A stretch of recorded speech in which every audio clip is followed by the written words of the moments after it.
Buenas noches. Ante todo, mi saludo a Yurispe por la invitación a este evento académico. Mi saludo también a todas las personas que se han conectado a este room virtual. Bien, el día de hoy voy a trabajar un tema que siempre es de actualidad y tiene que ver con el rol constitucional del Poder Judicial, ¿no? En verdad hay mucho que decir sobre este gran tema. Bien, vamos a algunas ideas de entrada. Por cierto, voy a pedir por favor a quienes se han conectado a este room virtual que por favor interactúen con el ponente, ¿no? Pueden formular preguntas, yo voy a estar leyendo atentamente el chat, ¿no? Así es que vamos a trabajar el día de hoy con ustedes este gran tema. Bien, doctores, algunas ideas de entrada, ¿no? Para poder abordar esta gran temática. Bien, lo primero que quisiera yo comentarles como idea de entrada es que yo, a diferencia de antes, ya no cada vez que busco trabajar un determinado tema, no pretendo ya pasar revista a todos los temas de manera panorámica, porque creo yo que cuando uno es demasiado panorámico, uno va a dar ideas solamente, pocas ideas sobre cada tema. Y creo que esa no es la lógica. Así es que de un tiempo a esta parte, prefiero trabajar algunos temas específicos que tienen que ver con la temática que se me ha convocado el día de hoy. Así es que quisiera trabajar solamente algunos temas específicos con ustedes, ¿no? Para entender toda la problemática del rol constitucional del Poder Judicial. No busco trabajar todos los tópicos, todos los ejes temáticos alrededor del rol constitucional del Poder Judicial, sino busco trabajar únicamente algunos temas específicos. Pero, ¿cuál es la idea? De que voy a tener que seleccionar de manera un poco arbitraria algunos temas que a mí me parecen relevantes para trabajarlo con ustedes. Pero, ¿cuál es la idea de todo esto? Que esos pocos temas que voy a seleccionar, quisiera trabajarlos al detalle con ustedes, es decir, exprimirlos al detalle para que ustedes también puedan tener un cabal conocimiento de lo que se va a trabajar el día de hoy. Lo segundo, ¿no? Entonces, a continuación viene qué temas voy a trabajar, ¿no? ¿Qué temas voy a trabajar? Bien, hay mucho de qué hablar acerca del rol constitucional del Poder Judicial. Un primer tema que me gustaría trabajar con ustedes, ¿no? Tiene que ver con el control difuso a cargo del Poder Judicial, ¿no? El control difuso que hacen los jueces del Poder Judicial, ¿no? Un tema de actualidad, ¿cierto?, en muchos países del mundo. Y para trabajar este tema del control difuso, quisiera trabajar algunos ejes temáticos que me parecen súper importantes. Quisiera trabajar el caso Marbury versus Madison, ¿no? Ustedes seguramente han escuchado mucho hablar de este famoso fallo del caso Marbury versus Madison, ¿no? Y quisiera yo trabajar con ustedes cuál fue el contexto histórico en el cual se emite esta famosa decisión en el caso Marbury versus Madison en los Estados Unidos, que por primera vez se aplica el control difuso, ¿no? Y vamos a presentar cuál fue el contexto histórico, ¿no? Qué problemas políticos hubieron en su momento, y luego vamos a tratar de presentar el caso en general, ¿no? El caso, en qué consistió el caso, cuáles fueron los hechos y de qué manera se resolvió en los Estados Unidos. Siguiendo con el control difuso, por eso es un gran tema, ¿no? Y tiene que ver con el rol constitucional del Poder Judicial, me gustaría trabajar el otro tema que tiene que ver con de qué manera en el Perú se ha venido aplicando el control difuso, ¿no? ¿Cuáles son las reglas o los requisitos, ¿no? Que ha establecido nuestra jurisprudencia para la aplicación del control difuso, ¿no? ¿No? ¿Cuáles son los requisitos, ¿no? Y vamos aquí a citar algunos precedentes jurisprudenciales sobre el control difuso. Usted sabe muy bien que la Corte Suprema y también la Corte Suprema ha establecido y también el propio Tribunal Constitucional cuáles son los requisitos o las condiciones que deben cumplirse para la aplicación del control difuso. No se preocupen, que luego les voy a ir compartiendo con ustedes todo ello, ¿no? Así que no se preocupen acerca de ello, ¿no? El control difuso, cuáles son los requisitos. Otro tema también, entonces, cuáles son los lineamientos que ha establecido nuestra Corte Suprema a propósito de la aplicación. Usted sabe muy bien que la Corte Suprema ha dado lineamientos de cómo debe aplicarse el control difuso, cuáles son los requisitos que deben observarse en cada caso concreto, ¿no? Y también lo ha hecho el Tribunal Constitucional. No se preocupe que voy a ir trabajando eso, ¿no? Y la otra problemática, ahí vamos a tratar de fijar qué ha dicho nuestra jurisprudencia respecto al control difuso, ¿no? De qué manera, cuáles son las condiciones, requisitos, si el control difuso solamente se aplica en las sentencias o también puede aplicarse en los autos interlocutorios al interior del proceso, o solamente en las sentencias, que sobre ello también hay una gran discusión, ¿no? Si es que yo voy a tratar de compartir con ustedes algunos precedentes, ¿no? El número de precedentes que vamos a trabajar. Ese es un primer tema que seguramente nos va a llevar bastante tiempo, ¿no? Para abordarlo, ¿no? El otro tema que quisiera yo trabajar con ustedes, ¿no? A propósito del rol constitucional del Poder Judicial, tiene que ver con un gran tema, ¿no? Y con otro tema muy importante, ¿no? Y tiene que ver con la constitucionalización, ¿no? Con la constitucionalización del proceso penal, ¿no? ¿No? De cómo en la Constitución se han ido estableciendo algunas garantías, ¿no? Algunos derechos a favor de los investigados, ¿no? Y tiene que ver con dos grandes conceptos, ¿no? Que seguramente ustedes han escuchado bastante y que se trabaja arduamente en la doctrina y que también se viene trabajando a nivel de los, a nivel de las jurisprudencias de varias latitudes del mundo, ¿no?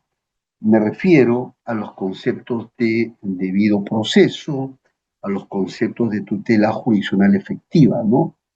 Eh, y entonces, lo que tiene que ver con la constitucionalización del proceso penal es que de un tiempo a esta parte, en las constituciones se han colocado las principales garantías que deben observarse al interior de todo proceso, sobre todo de un proceso de carácter penal, ¿no? ¿No? Esa es un poco la lógica de este movimiento que tiene que ver con la constitucionalización del proceso penal. Y aquí es importante desarrollar dos grandes conceptos. El tema del debido proceso, que es un concepto que viene del derecho anglosajón, y el concepto de la tutela jurisdiccional efectiva, que por cierto este concepto viene del derecho eurocontinental, un poco que vamos a ir estableciendo sus contornos, ¿no? Para que ustedes puedan entenderlo, ¿no? Eh, y bueno, y yo creo que por ahora trabajaríamos con estos dos grandes temas y vamos a empezar a trabajar con esto. Así es que yo les propongo trabajar de manera distinta, ¿no? Lo que es control difuso, obviamente que estos dos grandes temas, espero agotarlos en el espacio que se me ha otorgado, ¿no? Pretendo agotarlos, pero no solamente vamos a trabajar estos temas, tema de control difuso y controlado de la constitucionalización del proceso penal, no solamente a la luz de los conceptos jurídicos propios de ellos, sino también vamos a tratar de analizarlos, de pensarlos y de compararlos, ¿no?, con otros conceptos jurídicos, un poco para tener en claro sus contornos, sus elementos nucleares y en qué se diferencian de otros institutos jurídicos, ¿no? Por eso que vamos a tratar de interrelacionar con los diferentes conceptos jurídicos. Usted sabe muy bien que cuando se tiene que estudiar un determinado caso, cuando se tiene que abordar una determinada temática, a veces tenemos que interconectar o interrelacionar el concepto que estamos estudiando con otros conceptos que también les son afines. Bien, entonces les propongo trabajar el día de hoy estos dos grandes temas, ¿no? Dos grandes temas. Eh, Como esta es una segunda idea de entrada. Lo tercero, doctores, estos dos grandes temas en verdad dan incluso para una tesis, ¿no?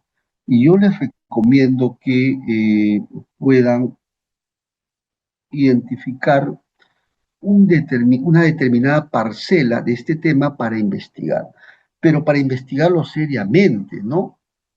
Porque en verdad en el Perú hay pocos trabajos serios que han abordado este tema del control difuso, ¿no?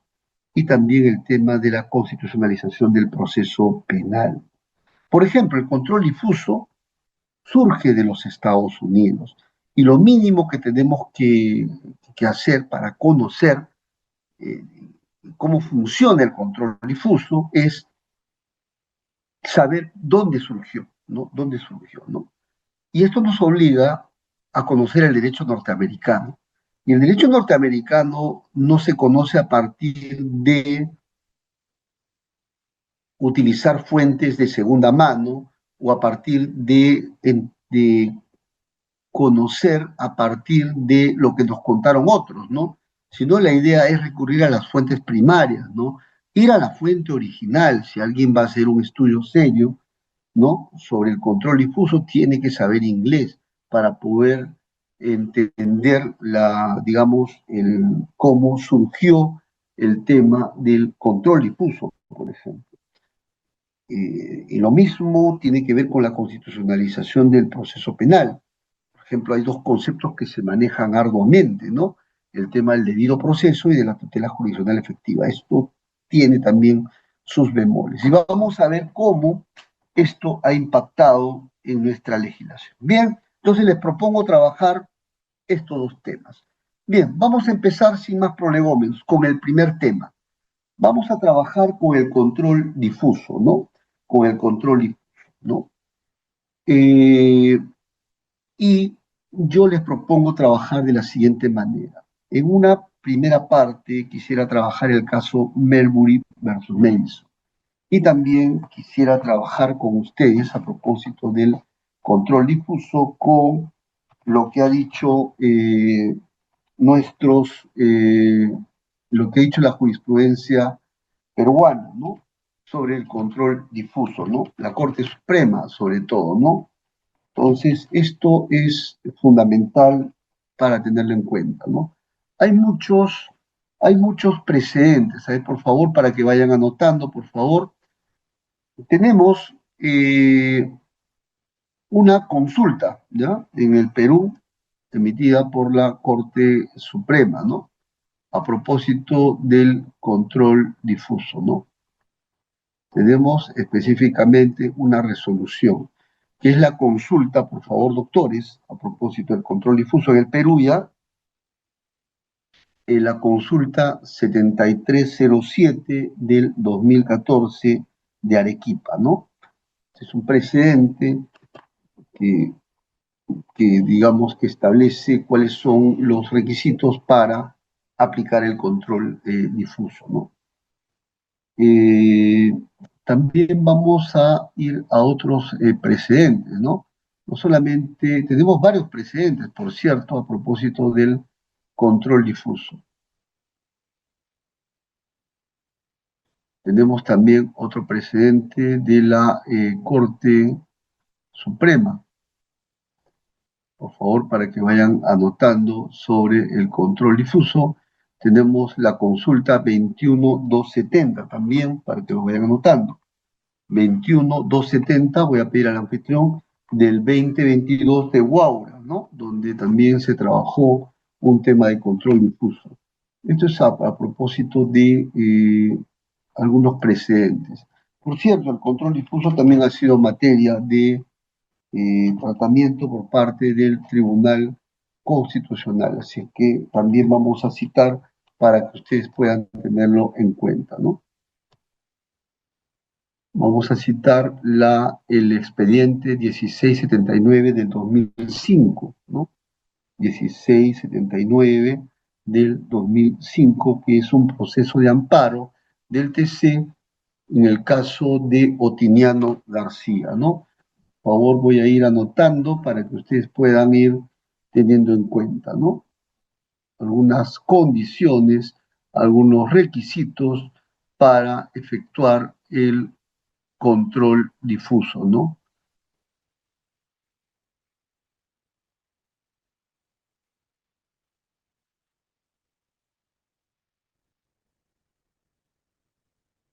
Digamos, un poco para que ustedes tengan en cuenta. Bien, eh, empecemos entonces, doctores, ¿ya? Y también vamos con un pronunciamiento, ¿ya? Sobre el control difuso,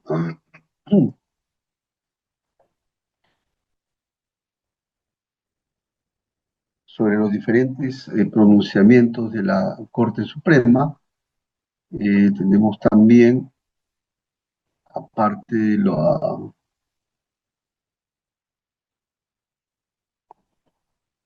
tenemos un nuevo precedente también, por favor, para que lo anoten, es la casación 1266 del 2022, ¿ya?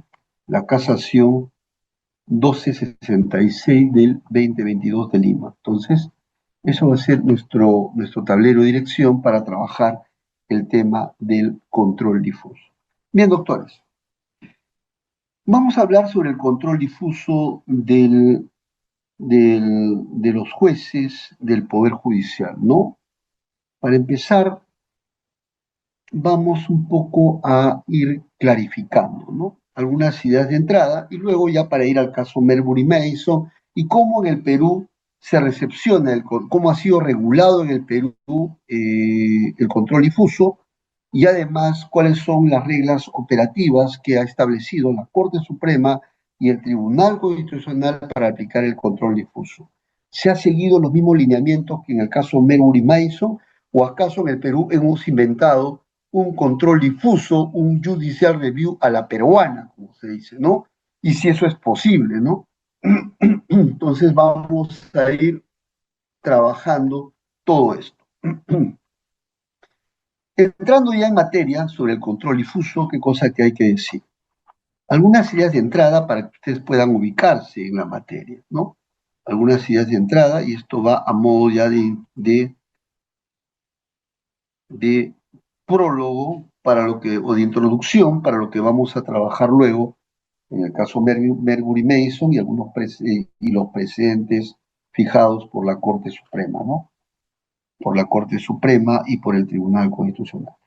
Una primera idea de entrada que hay que dejar en claro, doctores, ustedes saben muy bien una idea de entrada que hay que tener, digamos, que una idea que tenemos que fijar y que debemos tener bien presente, es el tema de la jerarquía de las normas. Ustedes saben muy bien que en todo sistema jurídico hay un conjunto de normas que regulan el funcionamiento del Estado y también regulan eh, a toda la sociedad en su conjunto, ¿no?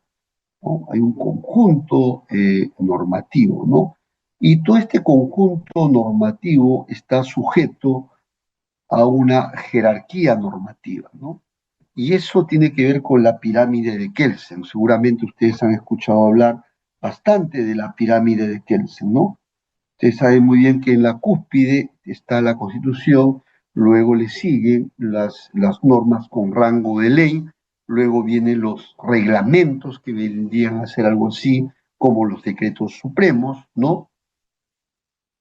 Y luego las normas ya de inferior jerarquía, incluso a los reglamentos. Y esa es un poco la jerarquía, el principio de la jerarquía de las normas que viene de Hans Kelsen y que han positivizado muchas legislaciones del mundo, incluyendo la legislación, digamos, la legislación peruana, ¿no? La pirámide que es la cúspide de la Constitución, luego tenemos normas con rango de ley, luego tenemos a los reglamentos, ¿no? Que están por debajo de las normas con rango de ley. Ustedes saben muy bien que dentro de las normas con rango de ley tenemos a la ley ordinaria, que es la que pide el Congreso, también tenemos a los decretos legislativos que pide el Poder Ejecutivo, previa delegación de facultades que hace el Congreso hacia el Poder Ejecutivo, también tenemos los decretos de urgencia, ¿no? También tenemos los decretos leyes que emiten los gobiernos de facto, ¿no? Bien, ese es un poco el segundo peldaño, las normas con rango de ley, ¿no? En el tercer peldaño, debajo de las normas con rango de ley, tenemos a los reglamentos. Los reglamentos son aquellos que desarrollan la regulación que establecen las leyes, ¿no? Y estos reglamentos que detallan, desarrollan, reglamentan las normas con rango de ley, no son otra cosa que reglamentos y se positivizan mediante lo que se denominan decretos supremos, ¿no? Los decretos supremos. Ese es el instrumento normativo que se emite para reglamentar a las leyes. ¿Cuál es la lógica del principio de jerarquía normativa? Se entiende que en la cúspide está la Constitución, luego vienen las normas jurídicas con rango de ley, se entiende que las normas jurídicas con rango de ley tienen que emitirse siguiéndose el procedimiento formal establecido, ¿no? En la Constitución y en las leyes del Congreso y en el reglamento del Congreso, pero además tienen que ser leyes que se expiden, que cuyo contenido debe ser conforme a la Constitución. No puede admitirse que se emitan leyes que vayan en contra de la Constitución, ¿no? Entonces, eso es un tema que debe tenerse bien en claro. No se puede admitir que existan normas que vayan en contra que normas con rango de ley que vayan en contra de la Constitución. Igualmente, los reglamentos que se expidan para detallar, para desarrollar a las leyes, tienen que también sustentarse o tener como punto de referencia a las leyes. Se entiende que los reglamentos no pueden ir más allá de las leyes. Por eso es que existe un principio de jerarquía normativa. Ni las leyes pueden ir en contra de la Constitución, ni los reglamentos pueden ir en contra de las normas con rango de ley.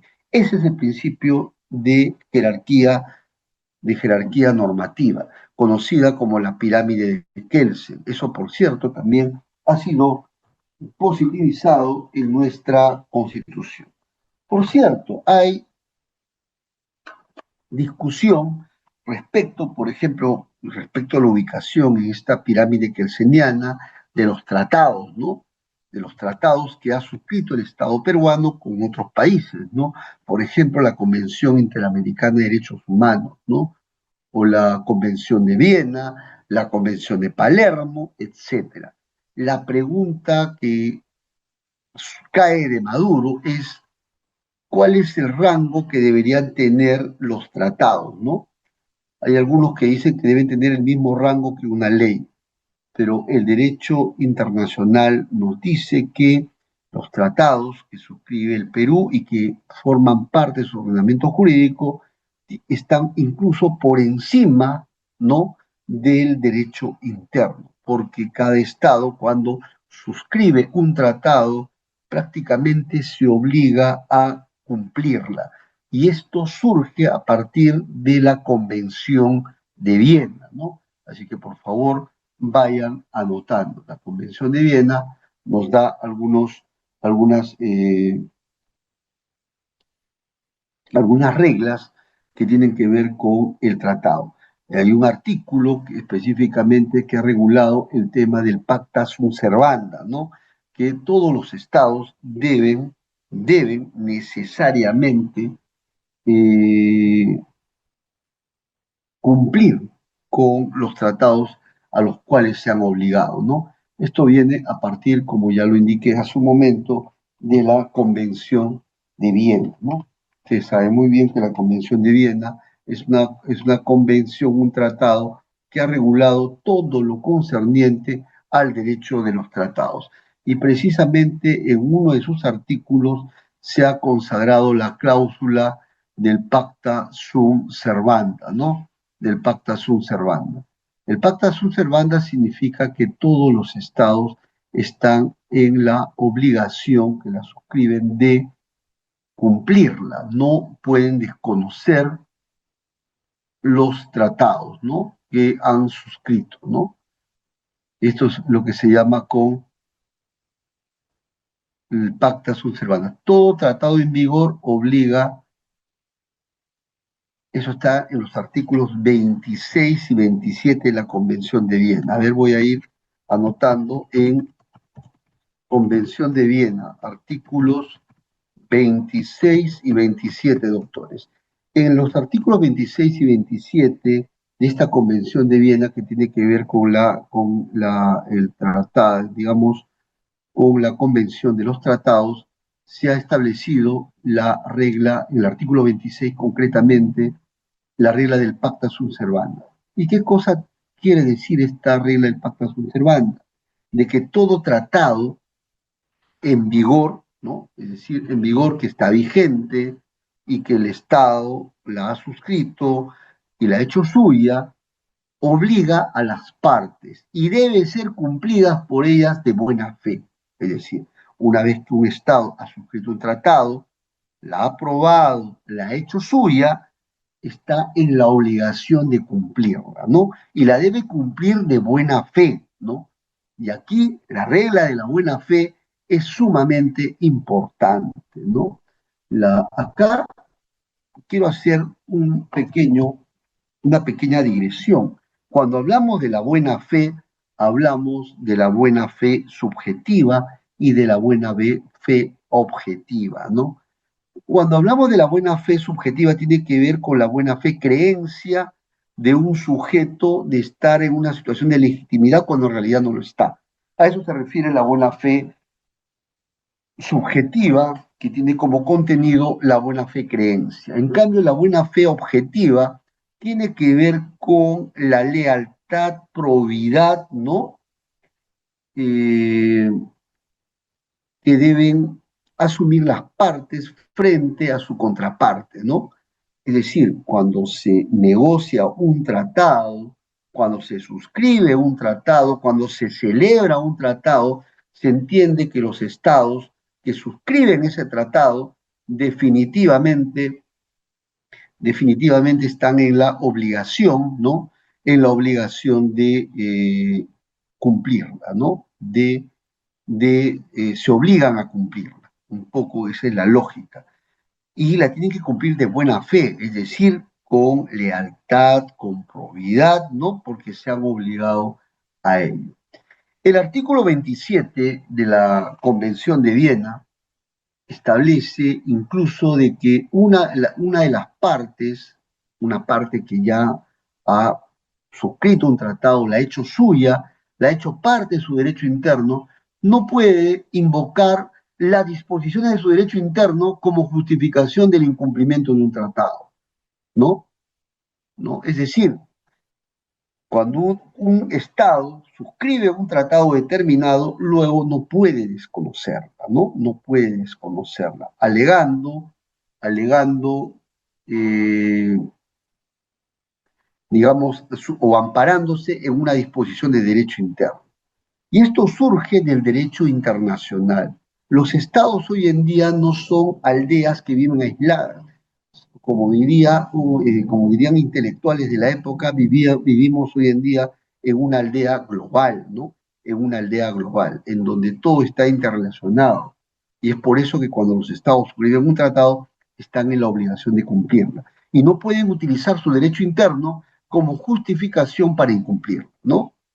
Es por eso que se dice que incluso los tratados que suscribe un Estado están por encima incluso del derecho interno, ¿no? Y esto surge de la doctrina del derecho internacional, ¿no? Así es que solamente para remarcar esta idea, entonces la pregunta digamos, que cae de Maduro sería la siguiente: ¿cuál es la norma o el rango legal que debería tener un tratado?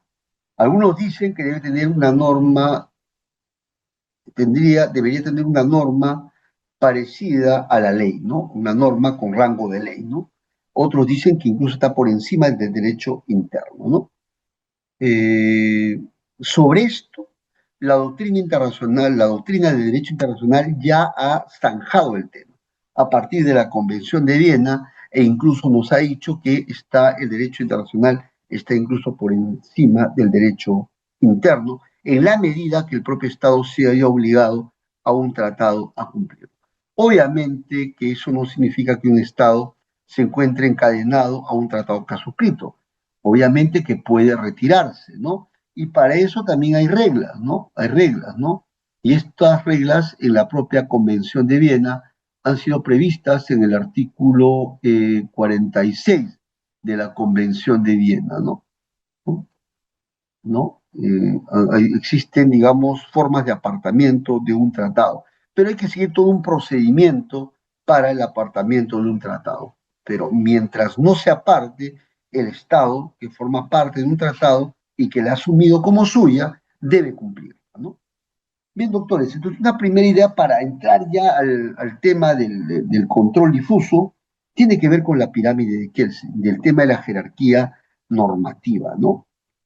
Una segunda idea para entender el tema del control difuso es que el control difuso significa sencillamente que no puede admitirse que exista una ley que contraríe la Constitución, ¿no? Tan simple como eso.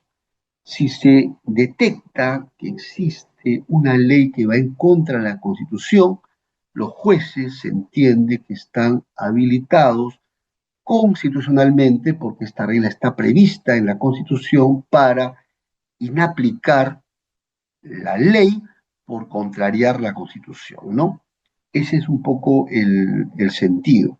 Y vamos a ir al artículo pertinente de la Constitución. Esto está regulado. A ver si pasamos las diapositivas, por favor. La siguiente, doctor. Siguiente. Siguiente, por favor. Un momento. Esas son las garantías. Siguiente, por favor. Siguiente. Siguiente, por favor. No, volvemos, por favor. Volvemos, volvemos.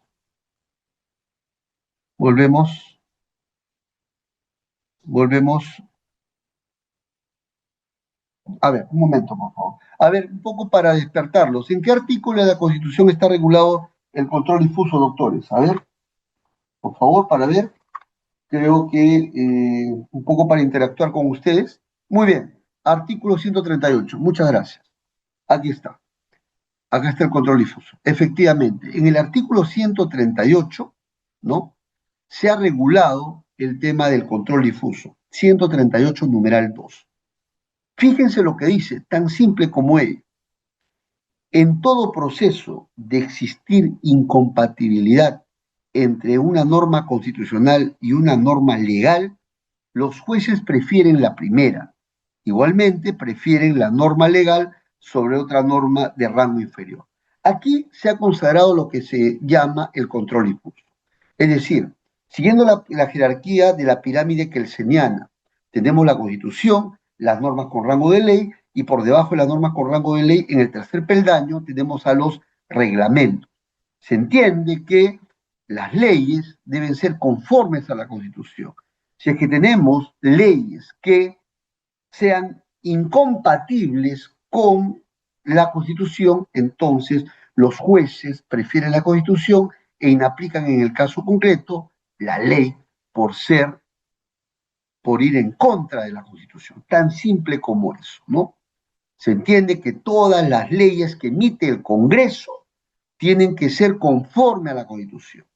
Obviamente que cuando emite el Congreso una ley o el Poder Ejecutivo, previa delegación de facultades, emite un decreto legislativo, se entiende que tiene que emitirlo siguiendo, mediante el instrumento normativo correspondiente y siguiendo el procedimiento legislativo correspondiente, también regulado en la Constitución y también que está regulado en el reglamento del Congreso, ¿no? Si se advierte que hay una ley que contraría la Constitución, tan simple como eso, por ser incompatible, por ser abiertamente contradictoria a la Constitución, pues bien, los jueces pueden aplicar el control difuso, ¿no? Entonces, ya en el artículo 138 tenemos ya el tema del control difuso, ¿no? Pero ojo, el control difuso, acá viene, y acá viene la nota característica que está fijada en el artículo 138 de nuestra Constitución, ¿no? El artículo 138 de nuestra Constitución, en el segundo párrafo, ha establecido los lineamientos para aplicar el control difuso, ¿no? Esa es digamos, la idea central.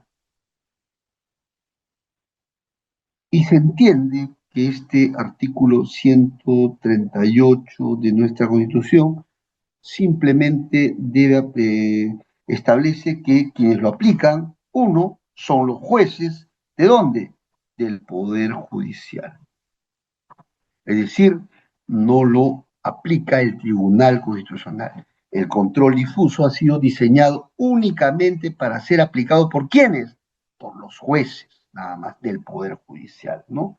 Y lo segundo es que el control difuso no se aplica en términos genéricos, en términos abstractos.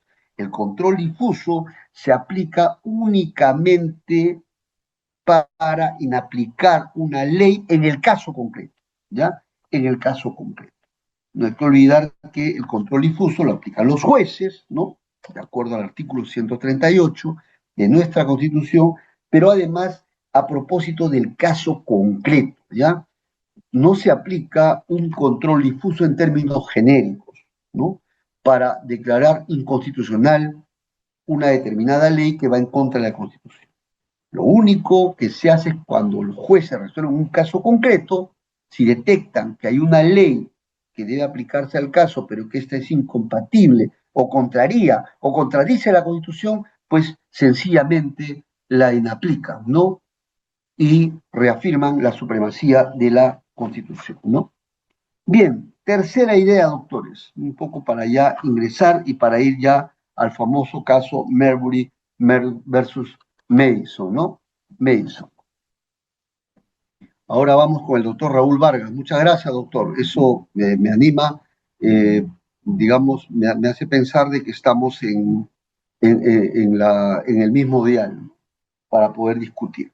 Yo por eso ya no quiero trabajar, yo por eso ya evito en cada ponencia que tengo que dar trabajar de modo panorámico muchos temas, porque cuando se trabaja muchos temas al mismo tiempo hay mucha dispersión y no se agotan bien los temas. Así que yo quisiera centrarme solamente en el control. Una tercera idea, doctores, y es que digamos, en el derecho comparado, tenemos dos sistemas de control de constitucionalidad de las leyes, ¿no? Ustedes saben muy bien. Hay dos sistemas de control constitucional de las leyes, ¿no? El control concentrado y el control difuso, ¿no? Y ojo, y eso responde a sistemas distintos, ¿ya? ¿Ya?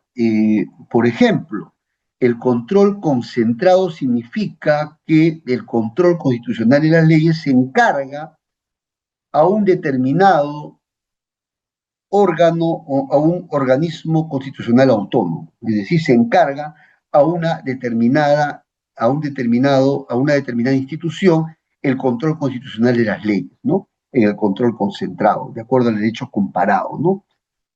Se entiende que es probable que dentro de un Estado se puedan emitir normas o leyes que vayan en contra de la Constitución. Y para eso, y para controlar la constitucionalidad de las leyes o inconstitucionalidad de las mismas, se ha diseñado en el derecho comparado en algunos sistemas el sistema del control concentrado. Y esto por lo general se ha encargado a determinadas entidades, específicamente en los tribunales constitucionales, ¿no?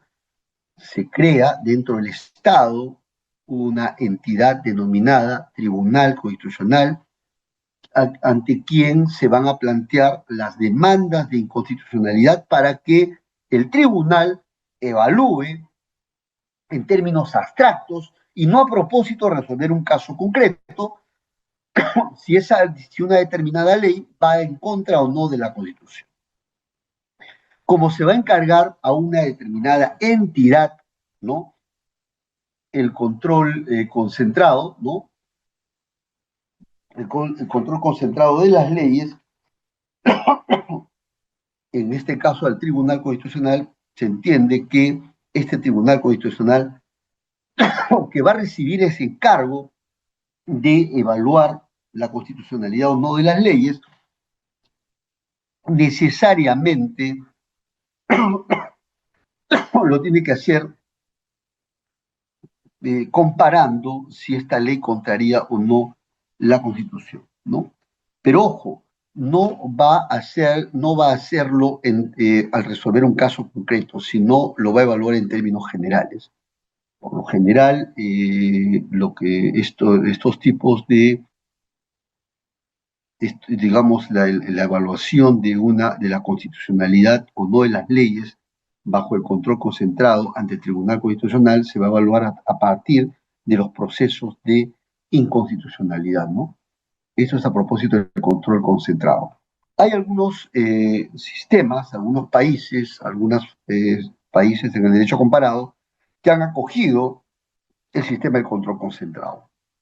Por ejemplo, tenemos países donde ha surgido, ¿no?, el control concentrado de constitucionalidad, ¿no?, en el mundo. ¿Dónde surge esto? Esto está a cargo de un tribunal o corte constitucional, y esto, por ejemplo, los países donde rige, por ejemplo, es Alemania. En Alemania, por ejemplo, para el control constitucionalidad de las leyes, se encarga un tribunal constitucional o a una corte constitucional. Por ejemplo, esto se inició en Austria, que fue el pionero, también está en Alemania, en Italia, en España, en Portugal, en Bélgica, en Luxemburgo, ¿no? ¿No? Entonces, esos son los países en donde se aplica el tribunal, digamos, el control concentrado de constitucionalidad de las leyes y se le encarga, vuelvo a repetir, a un tribunal constitucional, a una corte constitucional. Pero ojo, en estos sistemas en donde se acoge el control concentrado, no existe el control difuso. No existe el control difuso. Si uno va a estos países como Alemania, ¿no?, como Austria, y si uno pregunta si los jueces pueden o no aplicar control difuso, uno va a advertir que no existe el control difuso ni en Austria ni en Alemania, ¿no? En Austria surgió la figura, no existe ahí, porque esto fue una creación del sistema eurocontinental, ¿no? ¿Ya?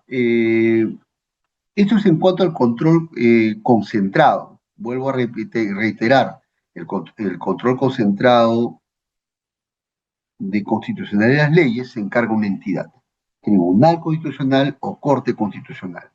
y cómo lo evalúa mediante un proceso de inconstitucionalidad. Se evalúa simplemente si la Constitución es conforme a la Constitución o no. Si va en contra, sencillamente se le inspectora del sistema jurídico, tan simple como eso, ¿no? ¿Qué más hay que decir? Cuando resuelve esos casos de los procesos de inconstitucionalidad, lo resuelve en términos generales y no a propósito de un caso concreto, ¿no? Evalúa en términos generales, en términos abstractos, si esta ley es conforme o no a la Constitución. Nada más. Ese es el control concentrado. Frente a ello tenemos el control difuso, ¿no? Y el control difuso, o también denominado judicial review, ¿no? Judicial Review, surge en los Estados Unidos, ¿no? Y esto más adelante vamos a trabajar precisamente el caso Marbury versus Madison, ¿no? Surge en los Estados Unidos, ¿no? Y en los Estados Unidos, ¿qué pasó?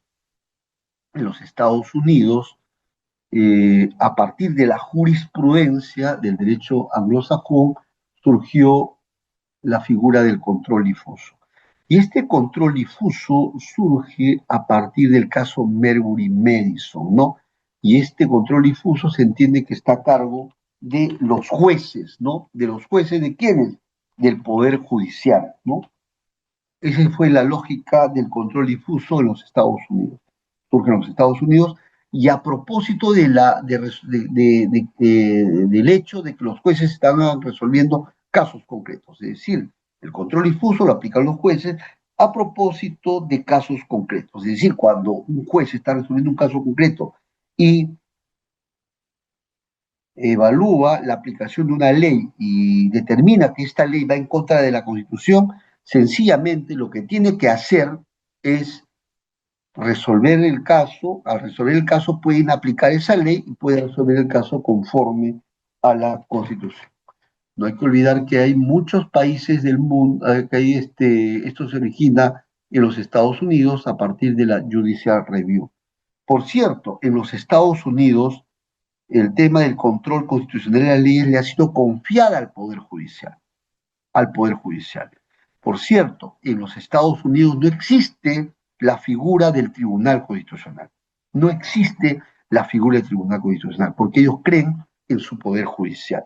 Es un ente legitimado y que tiene mucha tradición histórica también, ¿no?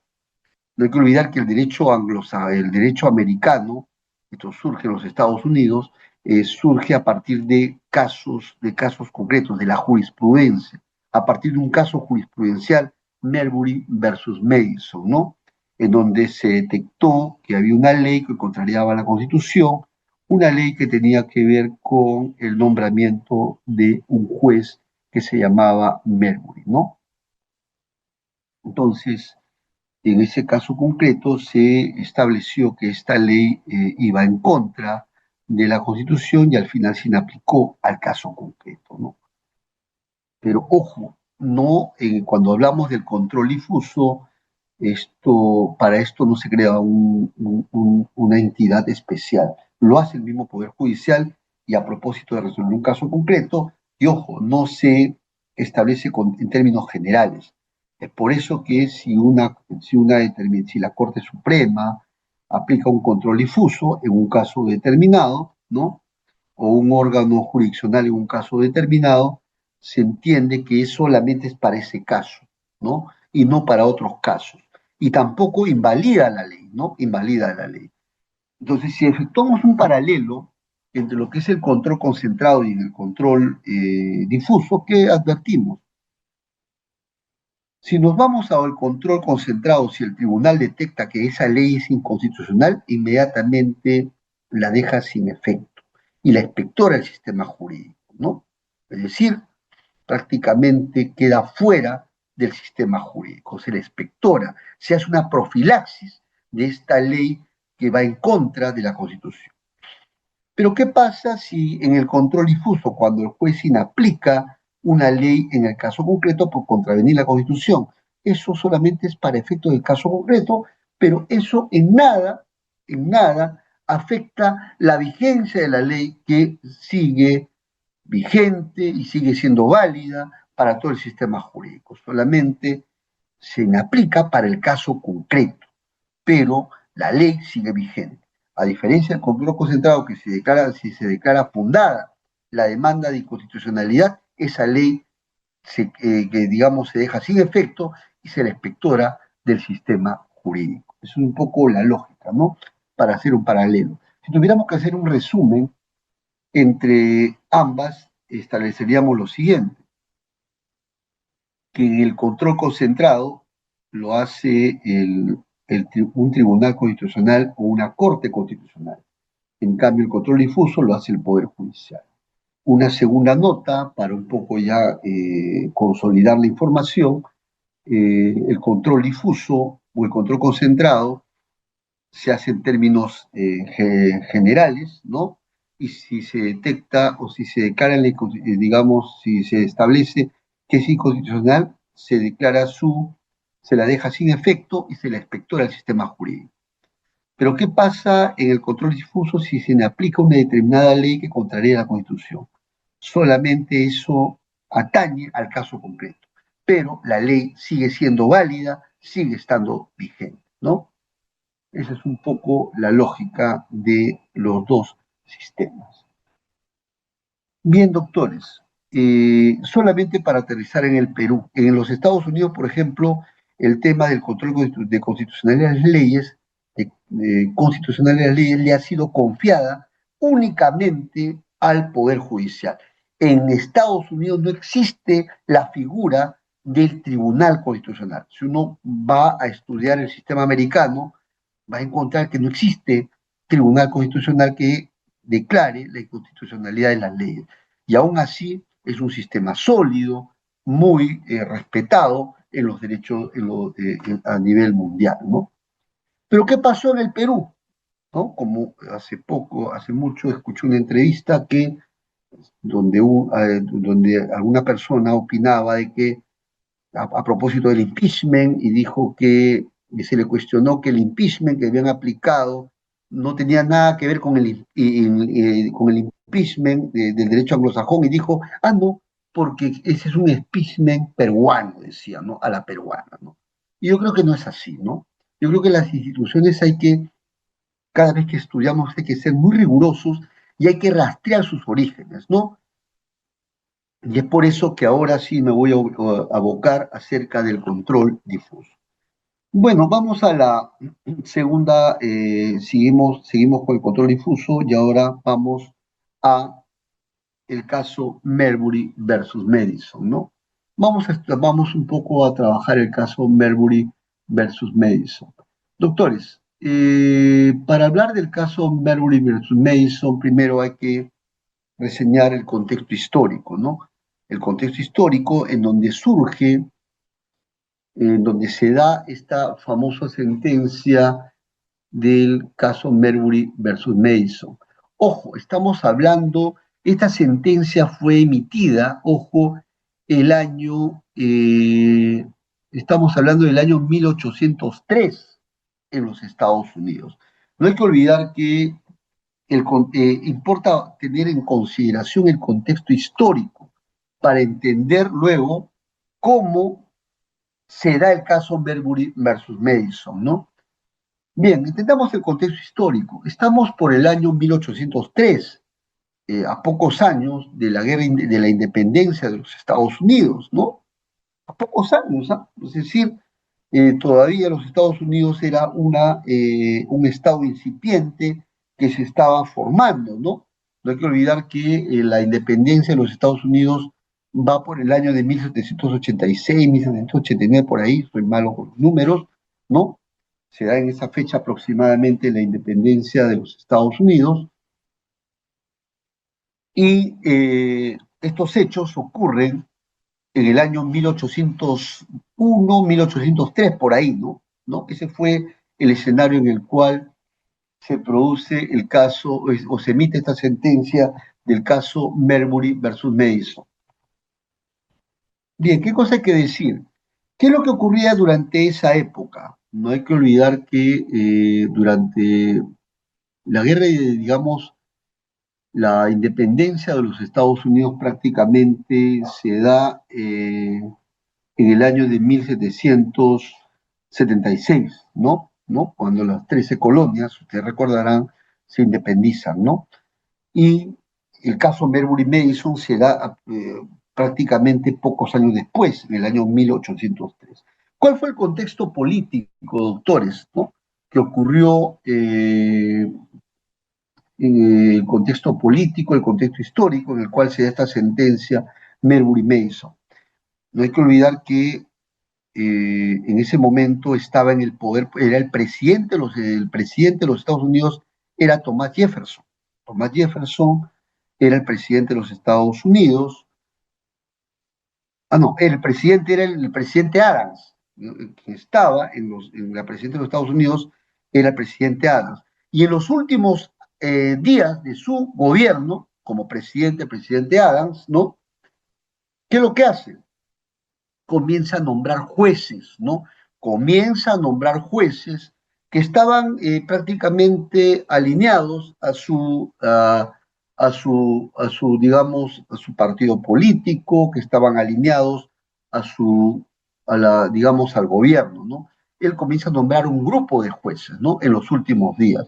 ¿Con qué intención? Con la idea de que una vez que acabe su gobierno, iban a estar nombrados jueces nombrados por él, y cosa que cuando salga del poder digamos, el Estado norteamericano iba a contar con jueces, digamos, de, iba a contar con jueces, digamos, que habían sido nombrados por el mismo Adams.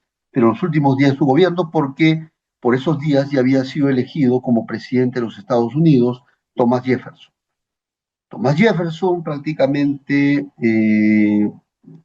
luego de Adams, asume la presidencia y nombra como secretario de Estado a Madison, ¿no? A Madison, ¿no? Madison, justamente el secretario de Estado. Usted sabe muy bien que cuando asume digamos, asume como presidente, por ejemplo, Thomas Jefferson tiene que nombrar su secretario de Estado. Igual ocurrió con Kennedy cuando asumió John Kennedy la presidencia de los Estados Unidos, nombró un secretario de Estado, ¿no?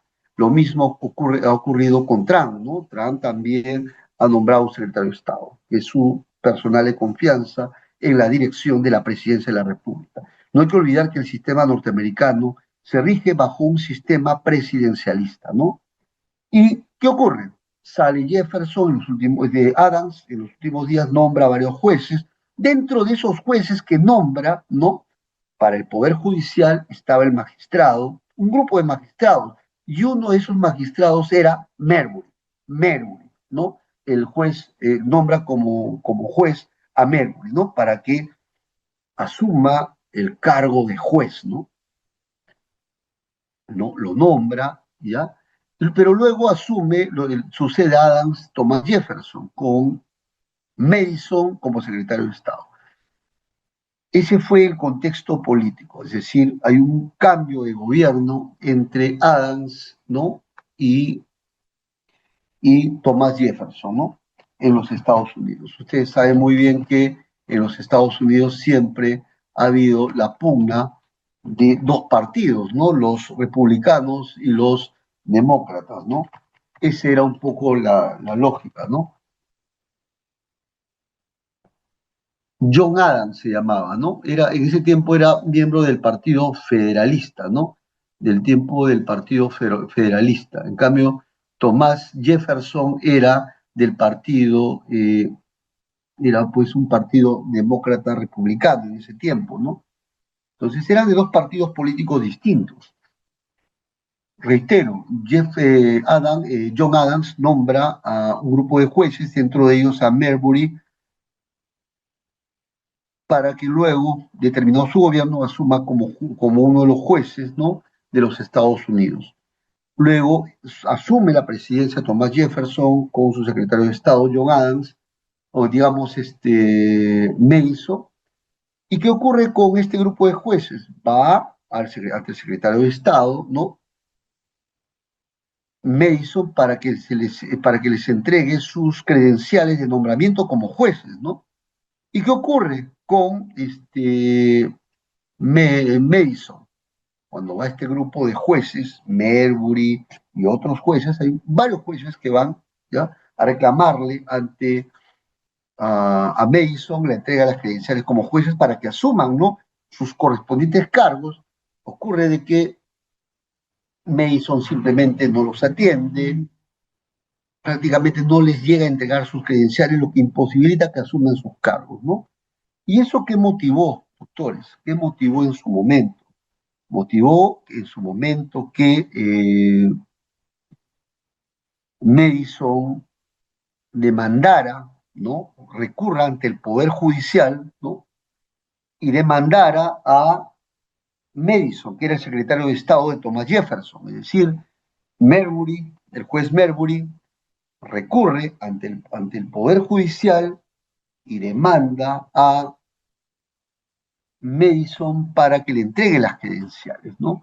Para que ordene el Poder Judicial, ¿no?, mediante un mandamus, que le entregue las credenciales. Lo demanda, ¿no?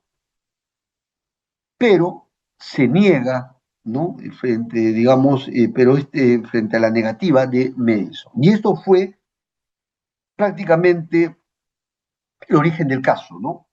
Y ahora sí vamos a hablar un poco del caso Marbury, ¿no? Digamos, del caso Marbury-Madison. Efectivamente, ¿cuáles son los hechos del caso? Para que ustedes puedan entenderlo con claridad. Los hechos del caso es que Marbury demanda ante Madison la entrega de credenciales. Lo que exige es la entrega de digamos, exige mediante, cita una ley, ¿no?, que a través del cual pedía al Poder Judicial que expida un mandato que obligara al secretario de Estado para que le entregue las credenciales a Marbury, ¿no?, como juez, como magistrado, ¿no?, que era como obligar prácticamente al mismo presidente de los Estados Unidos, en este caso a Thomas Jefferson, que le entregue las credenciales, ¿no? ¿No? Básicamente, y cita una ley que precisamente establecía que los funcionarios públicos tenían que cumplir con la entrega, ¿no?, con los mandatos que existen, digamos, con los mandatos de entregar las credenciales correspondientes, ¿no? Pero ¿qué ocurría? ¿Qué ocurrió? Entonces, en este caso ocurrió el tema del control difuso. Y la gran discusión que se produjo alrededor de este caso fue el siguiente, ¿no? Si es que Marbury, porque el sistema americano para resolver casos se resuelve mediante el sistema de preguntas y respuestas, ¿no? Es un sistema para resolver casos muy práctico, ¿no? Y la primera pregunta que se hicieron los jueces de la Corte Suprema en ese momento es si es que el juez Marbury tenía un derecho para que reclame, digamos, la entrega de los credenciales. Y la pregunta obvia era que sí tenía un derecho, ¿no? Porque ya había sido nombrado como juez por el saliente presidente John Adams, ¿no? La segunda pregunta que se tenía que hacer era si la Corte Suprema podía obligar mediante un mandamus al secretario de Estado del presidente de la República a que le entregue las credenciales a Marbury, ¿no?, como magistrado, para que éste asuma el cargo como magistrado. ¿Y cuál fue la respuesta que se dio? Y aquí surgió digamos, el meollo, digamos, se planteó el meollo del asunto. Y es que, de acuerdo a la Constitución de los Estados Unidos, el único, digamos, de acuerdo a la Constitución de los Estados Unidos, el presidente tiene varias potestades, ¿no? Tiene varias facultades. Y una de las potestades que tiene todo presidente de los Estados Unidos es el nombramiento de los jueces, ¿no? Es el nombramiento de los jueces del Poder Judicial, ¿no? Entonces, aquí surge la gran pregunta. O aplicamos la ley y el Poder Judicial emite un mandamus que obliga al secretario de Estado a que entregue las credenciales al juez Marbury, con lo cual estaría obligando al presidente, por intermedio del secretario de Estado, a designar jueces, o bien se entendía que esta ley contravenía esta potestad que tenía todo presidente de los Estados Unidos de nombrar a los jueces, ¿no? Entonces, esa fue la discusión en el caso. O bien se expedía un mandamus que obligase a que el secretario de Estado entregue estas credenciales, o bien se inaplicaba esta ley porque por encima de ello estaba la potestad del presidente de los Estados Unidos, ¿no?, de nombrar jueces, ¿no?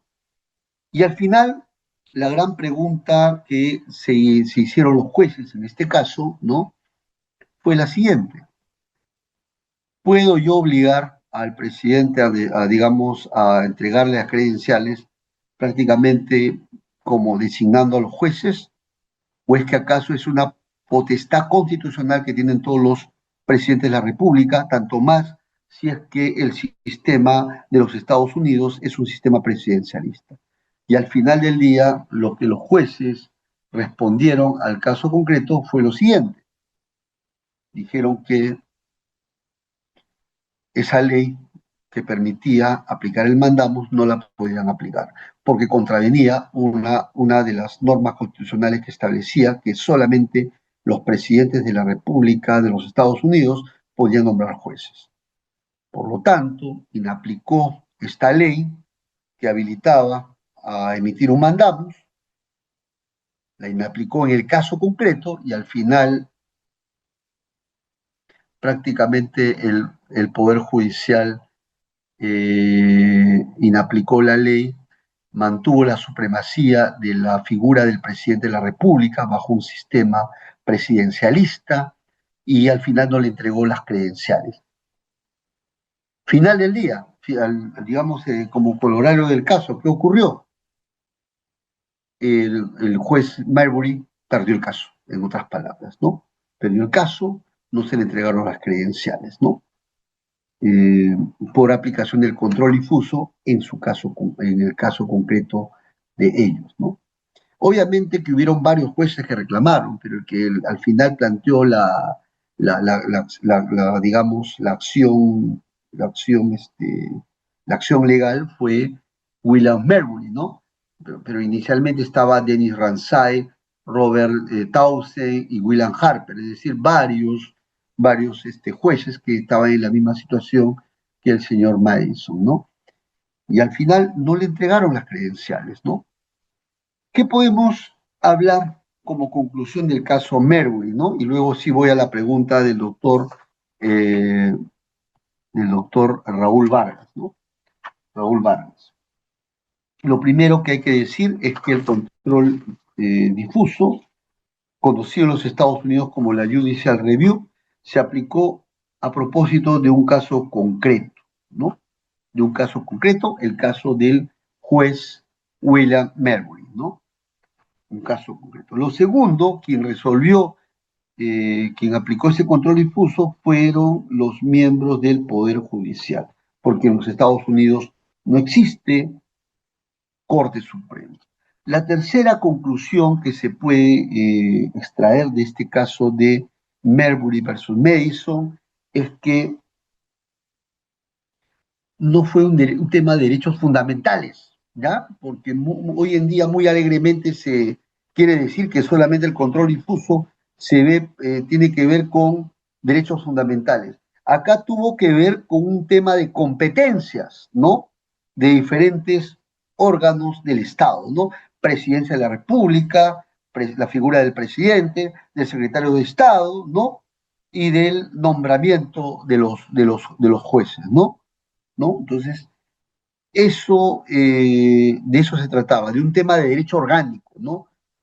De si estaba obligado o no el secretario de Estado a entregarle las credenciales o no, o es que se mantenía la figura del presidente incólume de designar o no designar a jueces, ¿no? De la Suprema Corte, ¿no? Entonces, eso era un poco el mensaje ahí, ¿no? Entonces, la tercera conclusión es que no solamente se aplica un caso concreto, no solamente lo hacía el Poder Judicial, sino que además, ¿no? además se aplicó en un caso de derecho orgánico, más no de derechos fundamentales, ¿no? ¿No? ¿No? Eso es lo que ocurrió en el caso Marbury versus Madison. Y otro, y otro que hay que tener en cuenta, sigamos por favor con la diapositiva, y un poco para hacer el contraste, por favor, vamos a pedirle a Yuris P., a nuestro anfitrión, que siga proyectando, por favor. Cierto, Gracias, un breve momento, por favor. gracias. Eh, y un poco lo que quiero llamar la atención de este caso es que fue un auto interlocutorio, ¿ya? Fue una decisión que se adoptó en ese momento, ¿no? Bien, doctores, entonces esta fue pues, esa es un poco la historia, ¿no? No hubo acá la discusión de si se aplica un auto, una sentencia, simplemente se aplicó en el caso concreto, ¿no? Eso quisiera saber, y no pusieron muchos requisitos.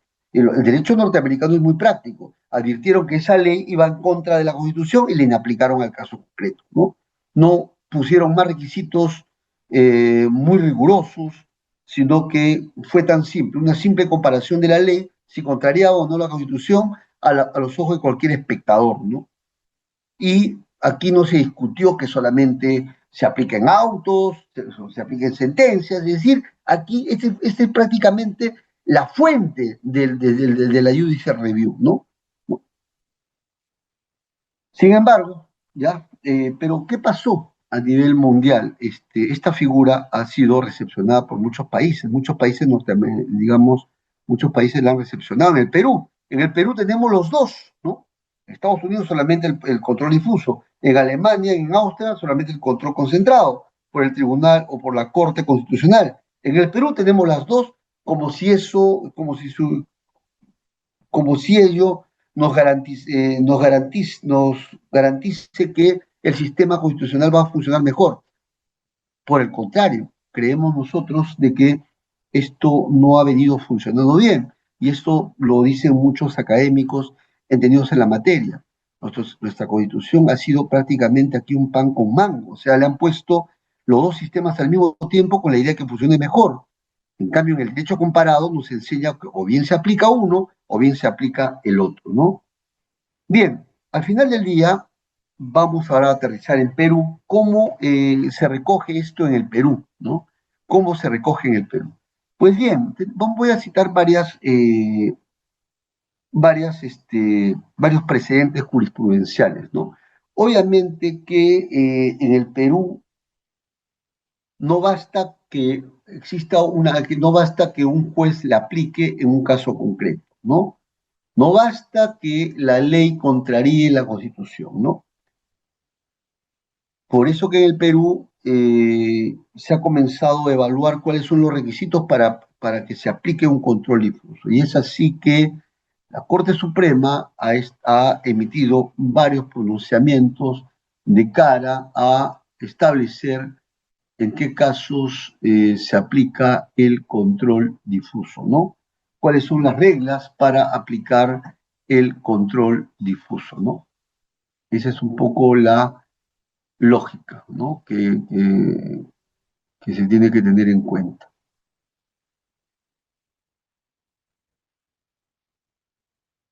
Bien, vamos a... ¿Y qué es lo que ocurrió en nuestra jurisprudencia de la Corte Suprema? Resulta que la Corte Suprema ha establecido determinados requisitos que se deben cumplir para aplicar el control difuso, ¿no? Bien, antes de continuar, vamos con la pregunta.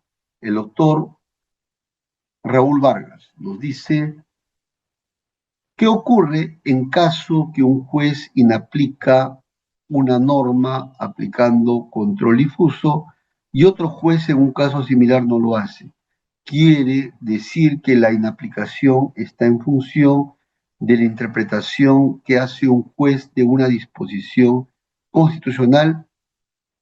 Bien, para empezar, muchas gracias por la pregunta. Lo primero que hay que decir es que el control difuso se ve en cada caso concreto. Y de acuerdo a las particularidades de ese caso concreto tendría que evaluarse si esa ley es contraria o no a la Constitución. Lo segundo, El hecho que un caso sea similar, yo entiendo que su inquietud va por el tema de relativismo, implica que cualquiera, unos pueden aplicar control difuso respecto a una ley y otros pueden aplicar la ley en un determinado caso concreto. Sí, yo creo que no debe llevarnos a eso, ¿no? Yo creo que solamente el control difuso debe aplicarse en casos groseramente graves, ¿no? Groseramente evidentes, ¿no? ¿No? Es decir, en aquellos casos en donde exista duda acerca de si la ley va o no en contra de la Constitución, es preferible no aplicar el control difuso. Solamente de entrada, y vamos a ver que una de las reglas que precisamente se ha establecido para ello tiene que ver con eso, ¿no? Con el tema de aplicar el control difuso como última ratio, algo así, ¿no?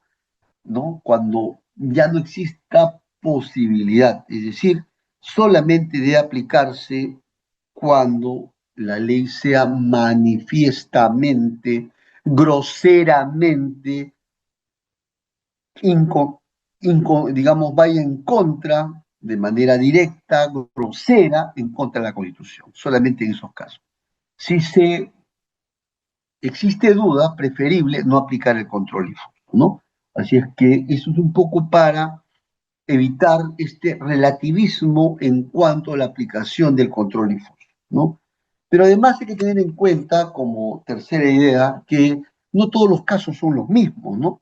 Hay muchos casos que difieren de otros, ¿no? Así es que no todos los casos son los mismos, ¿ya? Bien, doctores, sigamos. Entonces vamos ahora a un pronunciamiento de parte de la Sala de Derecho Constitucional y Social permanente de la Corte Suprema de Justicia de la República. Me refiero a la consulta, voy a anotar por favor doctores, a la consulta 7307 del 2014, ¿ya? 7307 del 2014 de Arequipa. ¿Ya? En este caso, ustedes saben muy bien que cuando un juez de inferior jerarquía hace control difuso, si esa decisión no es apelada, tiene que elevarlo en consulta ante el tribunal, ante la Corte Suprema, ante la Sala de Derecho Constitucional y Social y Permanente de la Corte Suprema. ¿Esto de dónde surge? Y vamos a ir, por favor, doctores, oído a la música, del texto único ordenado de la Ley Orgánica del Poder Judicial. Se entiende que todos los jueces de la República pueden aplicar el control difuso, ¿ya? No hay que olvidar eso, ¿ya? Todos los jueces de la República pueden perfectamente aplicar el control difuso. Si lo hacen órganos inferiores, por ejemplo, jueces de primera instancia o jueces superiores, ¿qué ocurre? Si es que esa decisión en la cual han aplicado control difuso no es apelada, ¿no? No es apelada, ¿no? No es apelada, entonces lo elevan a la Sala Constitucional y Social de la Corte Suprema, y esto es según el artículo 14 del texto único ordenado de la Ley Orgánica del Poder Judicial, ¿no? Es decir, ojo, solo en el caso que no fueran impugnadas, porque si fue impugnada, digamos, sigue el trámite recursal, ¿no? El trámite de la apelación. Por ahí he escuchado de que cuando un juez aplica un control difuso, en automático debe elevar el caso digamos, en consulta a la Sala Constitucional y Social de la Corte Suprema. Eso es incorrecto. Solamente se va a elevar en consulta aquella decisión donde se aplicó control difuso en el caso que esa decisión donde se aplicó control difuso no haya sido impugnada. Y eso surge a partir del artículo 14 del texto único ordenado de la Ley Orgánica del Poder Judicial. Así es que, oído a la música, ¿ya?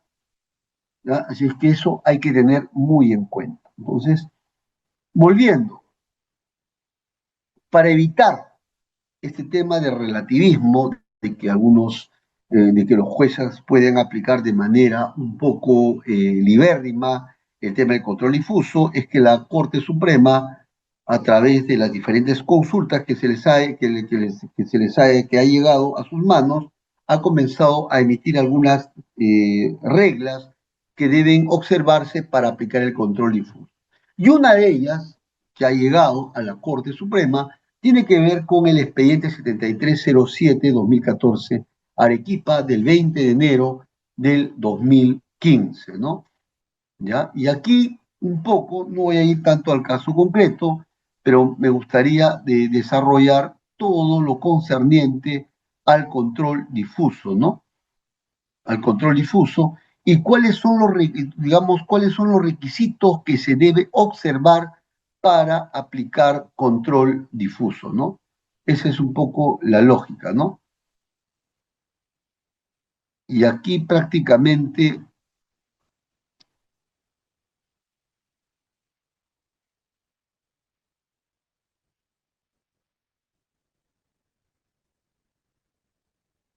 aquí por ejemplo se han trabajado algunos criterios, ¿no? Algunos criterios en esta consulta para la aplicación del control difuso.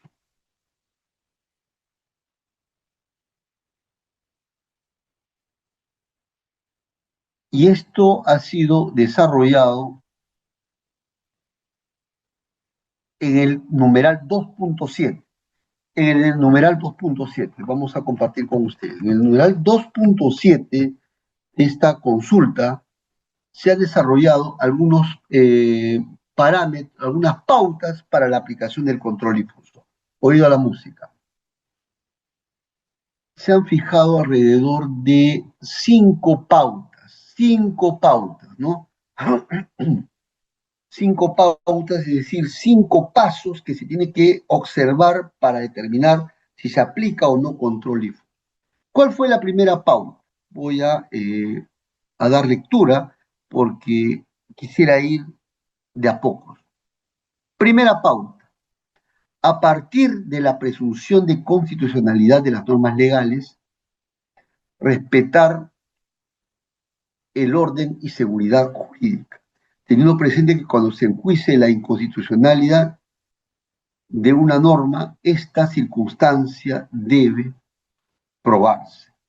Es decir, una primera regla, una primera pauta a tener en cuenta es que lo que se señala es que se debe presumir que toda ley que expide el Congreso o el Poder Ejecutivo, la norma con rango de ley, debe presumirse su constitucionalidad. Solamente puede abrirse camino al control difuso cuando se pruebe, ¿no? Que la ley es inconstitucional. Es inconstitucional. Es decir, lo primero que tiene que hacer es desvirtuarse esa presunción de constitucionalidad. Por la general, todas las normas se presumen que son constitucionales. Si alguien señala que es inconstitucional, debe probar que es inconstitucional. Es decir, debe probar. Es decir, ¿y cómo lo prueba? En la medida que sea evidente, grosero, que la ley vaya de manera, que sea contraria, de manera abierta, a la Constitución. B. ¿Cuál fue la segunda regla que estableció esta, esta, eh, esta consulta de Arequipa? Efectuarlo en el acto procesal por el cual se resuelve el asunto. Esto es, en la sentencia o el auto, empero, en ambos casos que se trate del pronunciamiento sobre el fondo o tema principal del asunto que se resuelve. Segunda pauta, señores. Como segunda pauta hay que tener en cuenta que se va a aplicar control difuso a propósito de resolver un caso concreto, un caso concreto.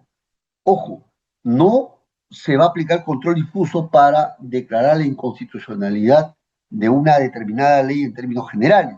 No, sino que se aplica el control difuso solamente se va a inaplicar una determinada ley que va en contra de la Constitución en la medida, ¿no?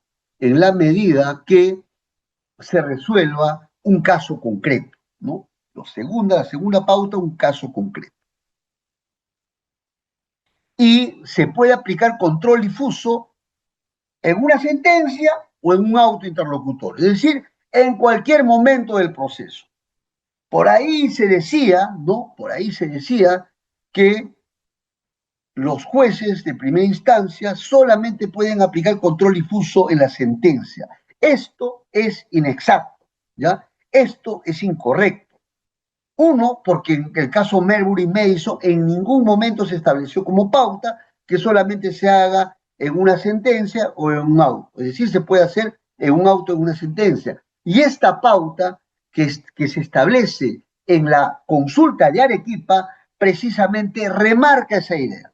Ha remarcado la idea que se puede plantear, que se puede aplicar a resolver un caso concreto en un auto o en una sentencia. Y entonces nos dirán, ¿cómo queda el artículo 14 del texto único ordenado de la Ley Orgánica del Poder Judicial que señalaba que únicamente debe hacerse en sentencias? Pues bien, eso hay que interpretarlo.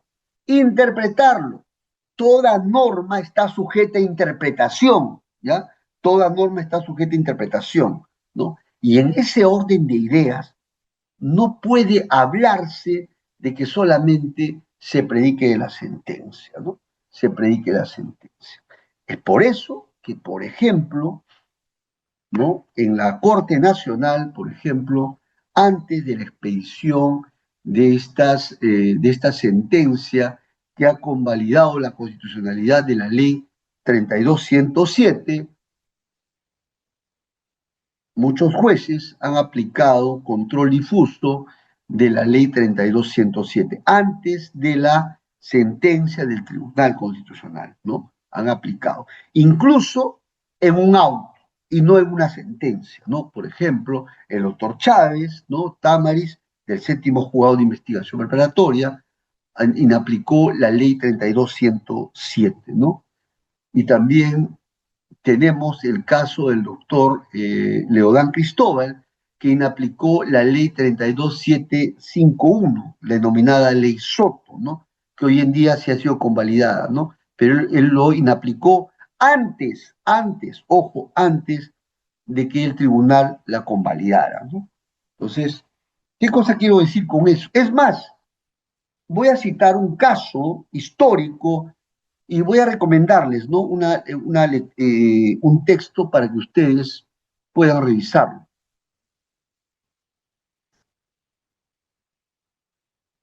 Puedan revisarlo, ¿no? Perfectamente. El caso de derechos humanos de la Defensoría del Pueblo. Cuando la Defensoría del Pueblo era, pues, la Defensoría del Pueblo, ¿no? Cuando tenía, digamos, prácticamente juristas, ¿no? Y se había emitido sobre amnistía versus derechos humanos. Hay un texto, ya les voy a recomendar. Y dentro de este texto, Amnistía versus Derechos Humanos, que ahora les voy a compartir, ¿no? Se cita el caso del control difuso que en su oportunidad hizo la juez Saki Kurai, cuando ustedes recordarán en términos del gobierno de Fujimori, el gobierno de Fujimori aplicó, el gobierno de Fujimori emitió una ley de amnistía eh, para estos casos de militares y policías que habían sido acusados por violaciones de derechos humanos, ¿no? ¿No? ¿Y qué ocurrió? Y entonces los militares que estaban siendo procesados por temas de Barrios Altos, La Cantuta, pidieron prácticamente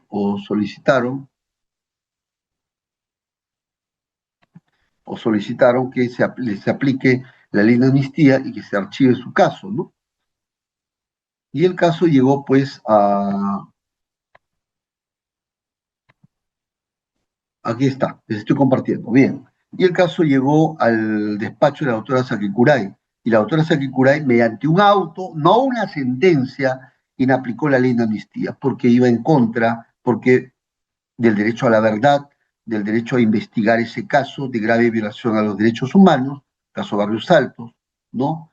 Y porque favorecía la impunidad. Obviamente esa decisión fue apelada, ¿no? Fue apelada ante la sala superior. Y la sala superior, por 2 votos contra 1, revoca la decisión, ¿no? Revoca la decisión. Solo un voto en minoría estaba confirmando. Y por 2 votos contra 1, revoca la decisión y señala que debe aplicarse la ley de amnistía y archiva el caso de los militares. Obviamente sube al Tribunal Constitucional, se lo valida y el caso al final termina en la Corte Interamericana de Derechos Humanos, donde, ustedes saben la historia más que yo, llega el caso de Barrios Altos y se declara fundada, ¿no? Esta acción que se lleva a la Corte Interamericana y se reabre el caso La Cantuta Barrios Altos, ¿no? Así fue como terminó esa historia, ¿no? Pero yo quiero remarcar que en estos 2 votos contra 1 que se emite en contra de la decisión de la doctora Sakikurai, ¿qué es lo que ocurrió? Incluso la quisieron mandar al control interno y a investigarla, ¿no? E incluso se dijo de que ella había utilizado argumentos políticos. Ahí voy a ponchar, ¿ya? Para que ustedes puedan ver esto, por favor, abren, les he compartido el material, ¿ya?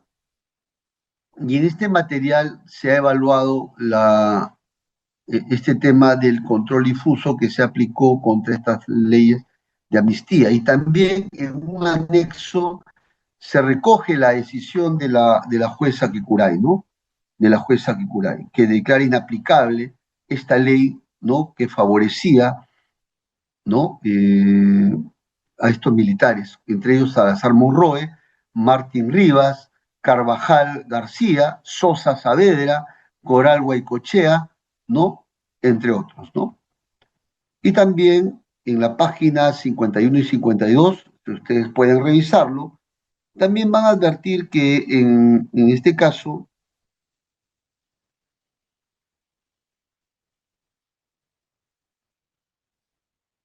se declaró nula, ¿no? Su decisión del control difuso de la doctora Sakikuray, se aplicó la ley, ¿no? Y se dispuso el archivamiento definitivo de la instrucción contra estos militares, ¿no? Y fíjense que uno de los argumentos del voto en mayoría, cualquier parecido, eh, pura coincidencia nada más, ¿ya? Ustedes van a poder ver en este fallo, hay un extremo en donde precisamente se resalta todo esto, ¿no?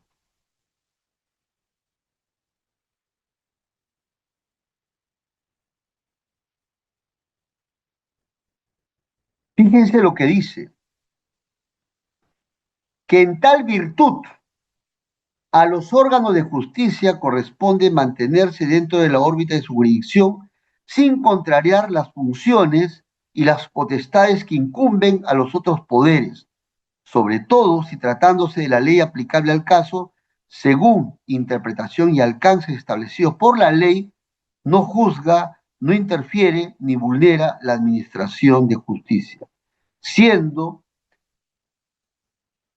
una expresión del derecho de gracia que el Congreso Constituyente Democrático ha aprobado y que no es revisable ni cuestionable en sede judicial. Fíjense lo que dice, ¿no?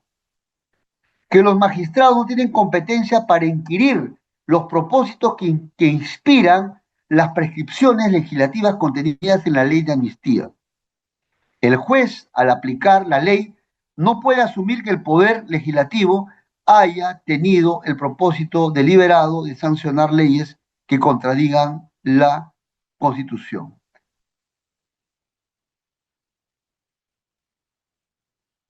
Es decir, fíjense lo que en su oportunidad dijo la sala superior por mayoría, e incluso dispuso remitir copias autenticadas al organismo respectivo a efectos de que determine la responsabilidad de la juez Saki Kurai en su oportunidad. Fíjense todo lo que ocurrió en su momento.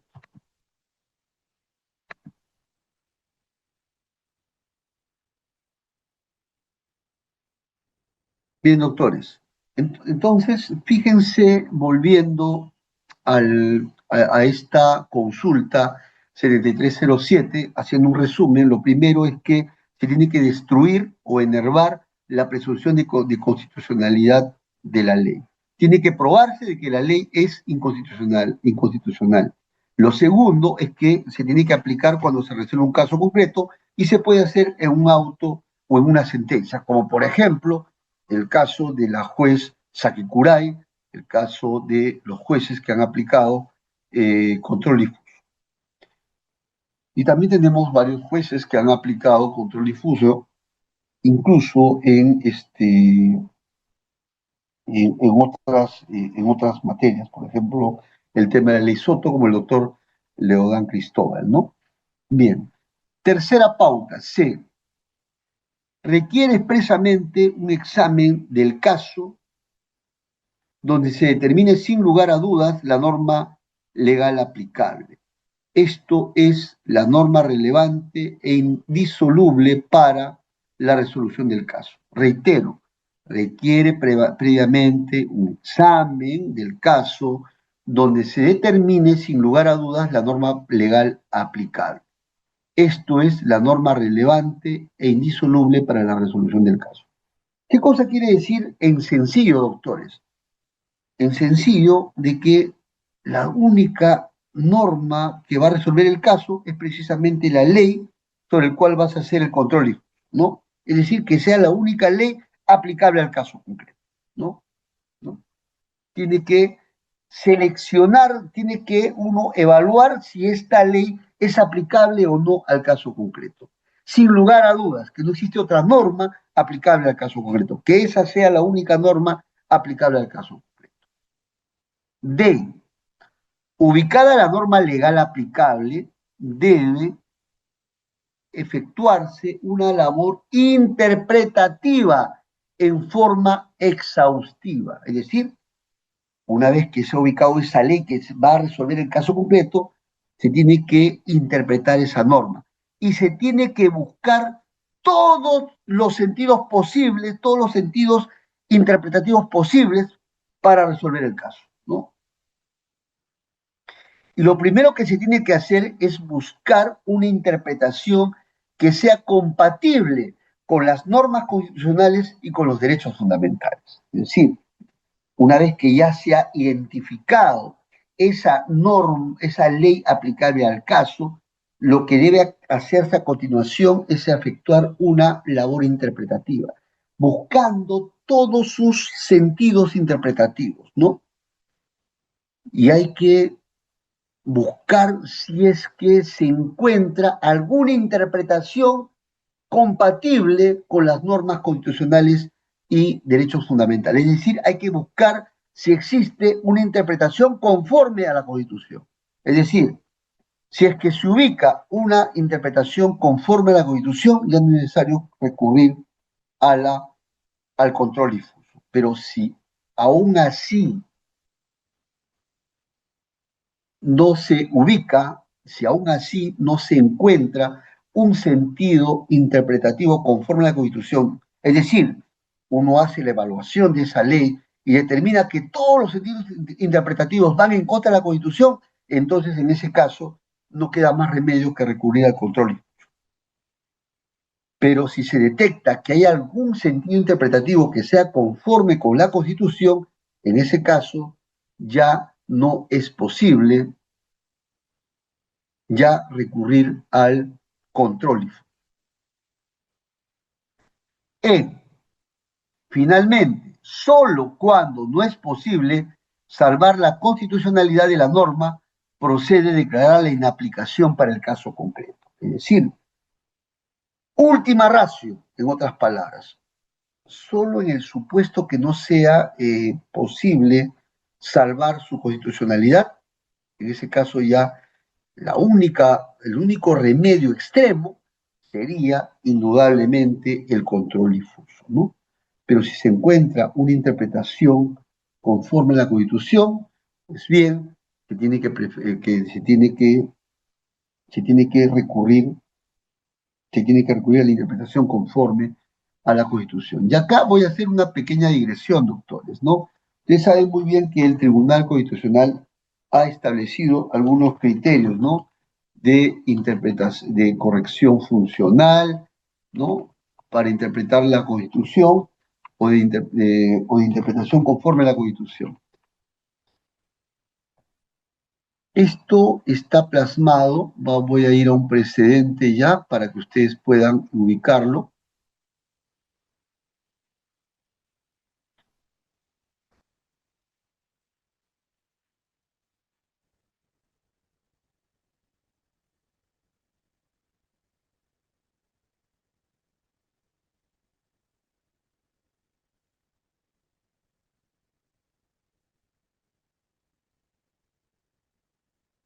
Hay varios precedentes que han hablado de esta materia, ¿ya?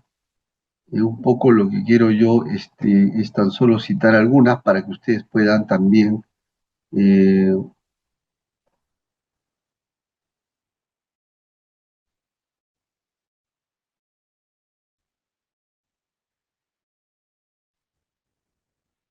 que están citados en una sentencia del TC. Bien, bien. Un caso que podemos citar, doctores, a ver, voy a anotar, es el expediente 2929 del 2022. Expediente 2929 del 2022,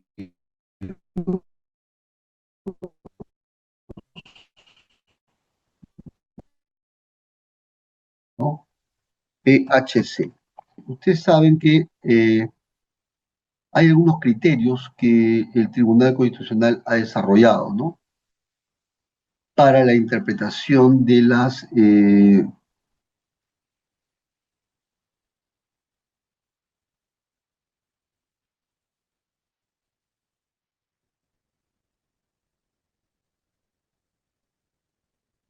algunos principios, ¿no? Principios, algunos principios para la interpretación.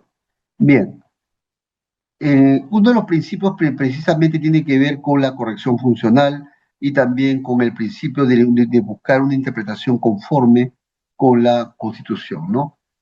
En esa medida, tenemos varios casos en donde precisamente se han establecido estas pautas que ustedes deben tener en cuenta, ¿no? Y uno de ellos es buscar la interpretación conforme a la Constitución.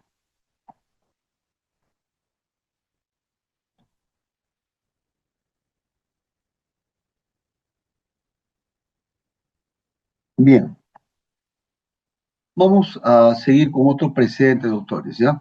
Tenemos algunos casos, algunas sentencias ya del tribunal para ir cerrando, ¿ya? Yo les dije que esto iba a tomar tiempo, por eso que prefiero agotar mejor los temas. Algunas situaciones que tenemos que ir ya ir zanjando. Y es que el propio Código Procesal Constitucional ha establecido, ¿no? Que cuando ya el Tribunal Constitucional ha convalidado, ¿no? Ha declarado, digamos, ha dicho que una ley es constitucional, prácticamente ya existe un impedimento para aplicar el control difuso. Es decir, ¿qué ocurre si una ley, si se ha demandado la inconstitucionalidad de una determinada ley y la ley y el Tribunal Constitucional ha dicho que es constitucional? Pregunta, ¿los jueces a resolver casos concretos pueden inaplicar en esos casos o no? Pues bien, sobre esto ya ha habido existe una norma que prohíbe, ¿no? Aplicar ello. Esto está regulado concretamente en el título preliminar del Código Procesal Constitucional, ¿ya? en el título preliminar del Código Procesal Constitucional ya se ha establecido, ¿no? Este tema. Aquí está. Artículo 7, ¿ya? Del Código Procesal Constitucional. Por favor, oiga la música. Y acá se remarca nuevamente la idea del control difuso. Y se dice en el primer párrafo, ¿no? Cuando existe incompatibilidad entre la Constitución y otra norma de inferior jerarquía, el juez debe preferir la primera, siempre que ello sea relevante para resolver la controversia y no sea posible obtener una interpretación conforme a la Constitución, ¿no? Si el juez encuentra una interpretación conforme a la Constitución, entonces ya no se puede recurrir al control difuso. Y acá viene esta parte que quisiera remarcar. Artículo 7.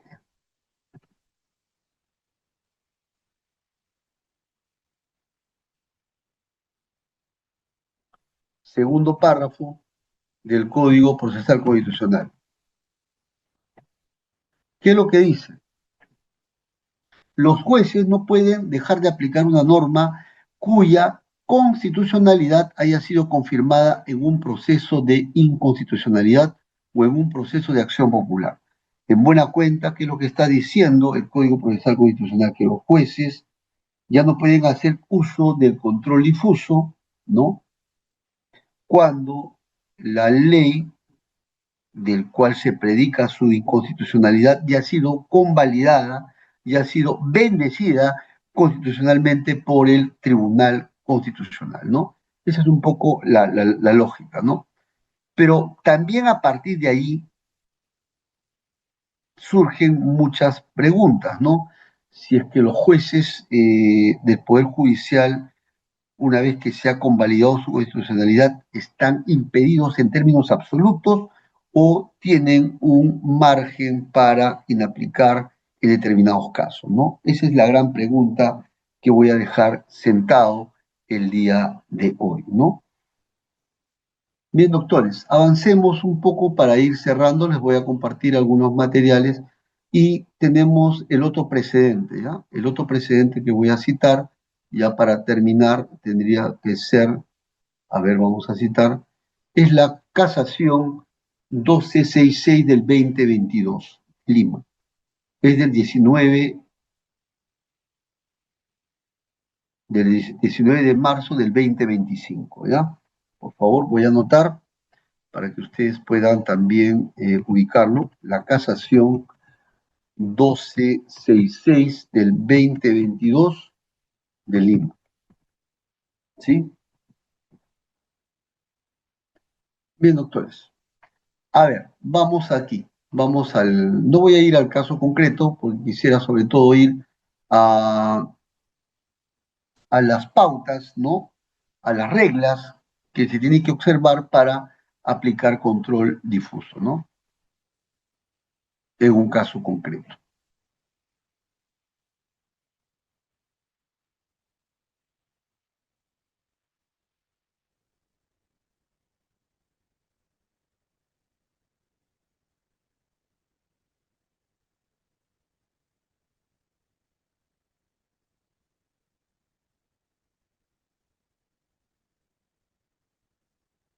Bien, doctores. Vamos acá. En el numeral, vamos por favor para que se anote, 5.3, un poco que la Corte Suprema, la Corte Suprema, específicamente la tercera sala de Derecho Constitucional y Social Transitoria, ha establecido algunas pautas que hay que tener en cuenta para aplicar el control difuso. ¿Y qué cosa es lo que ha dicho?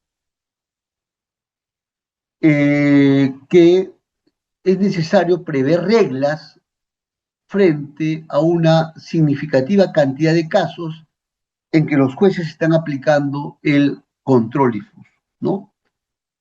Dejando de aplicar normas legales, soslayando la finalidad constitucional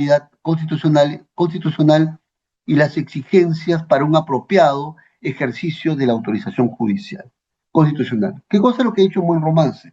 Que hay muchos que de un tiempo a esta parte ha proliferado el uso indiscriminado del control difuso. Y así que para evitar este uso indiscriminado, voy a establecer, o un uso inadecuado del control difuso, voy a establecer algunas reglas para que los jueces, cuando la aplican, la observen escrupulosamente. Vamos con las reglas. Regla número 1.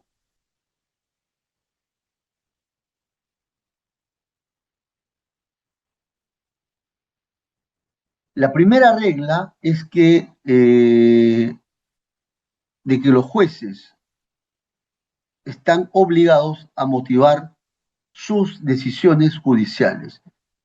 Dentro de este deber de motivación que tienen los jueces de motivar sus decisiones judiciales está que deben resolver conforme a las razones que el derecho suministra, es decir, conforme se encuentra dispuesto en el ordenamiento jurídico con carácter vinculante, ¿no?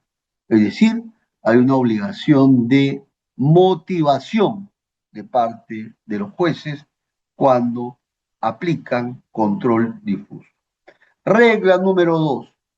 Los jueces, al momento de resolver un caso e identificar las normas jurídicas aplicables, deben presumir la constitucionalidad de las leyes y atender a su carácter vinculante.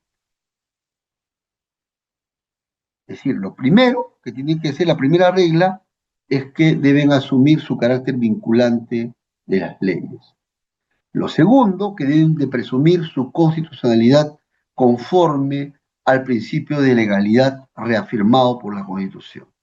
Obviamente, únicamente en el caso que la ley sea grosera, sea inconstitucional inconstitucional de manera grosera, solo en ese único caso se puede echar mano al control difuso. Vamos a la tercera regla. El ejercicio del control difuso es excepcional y residual y solamente puede ser utilizado para preservar normas constitucionales y para fines constitucionalmente legítimos. Se agrega de que el ejercicio del control difuso exige haber superado previamente el juicio de relevancia de la norma cuestionada y haber agotado la búsqueda de una interpretación conforme a la Constitución. Como tercera regla, entonces, ¿qué es lo que viene? Su carácter excepcional, residual, se debe ubicar la ley aplicable al caso concreto y debe buscarse una interpretación conforme a la Constitución. Si se encuentra y si se detecta que existe una interpretación conforme a la Constitución, en ese caso simplemente se deja de lado el control difuso y se opta por la interpretación conforme a la Constitución. Solo en el caso que groseramente la ley sea inconstitucional para resolver el caso concreto es que se sigue con los pasos para aplicar el control difuso. Regla número 4, a propósito de esta última casación. Para el ejercicio del control difuso, resulta imprescindible la identificación de los derechos fundamentales involucrados, así como la finalidad constitucional legítima de la medida de intervención. Es decir, hay que identificar qué derecho fundamental está en juego y de cara a fijar su finalidad constitucional legítima. Regla número 5, para que se anote. En el ejercicio del control difuso, los jueces obligatoriamente deben examinar en forma preclusiva si la medida es adecuada para la finalidad perseguida. Si hay otra medida de mayor o igualmente idoneidad y realizar un examen de ponderación de los derechos fundamentales involucrados. Es decir, acá tiene que aplicarse un test de proporcionalidad de que hay que evaluar si esta medida es adecuada si no existe otra medida de mayor o igual idoneidad y hay que hacer la ponderación de los derechos fundamentales involucrados. ¿Qué cosa es lo que se va a preferir, no? ¿Se va a preferir aplicar la ley o se va a preferir inaplicar la ley? Y en ese sentido se tiene que fijar qué fin constitucional legítimo se está persiguiendo, ¿no? Porque en las cosas no hay empate. Si es que se prefiere, si es que se está inaplicando, si se decide inaplicar una ley, es porque se está optando por un fin constitucional legítimo superior, ¿no? Por encima del derecho fundamental que prevé esa ley y que se está inaplicando, ¿no? Por eso que siempre al final se va a optar por uno o por otro interés jurídico, ¿no? Y estos son pues una última decisión que tiene que evaluarse para o de cara a definir los contornos de la aplicación del control difuso. Bien, doctores, con esto ya he terminado. Por favor, me comunican si es que tenemos alguna pregunta a nuestro anfitrión. Gracias. Muchísimas gracias, doctor, por esta valiosa ponencia.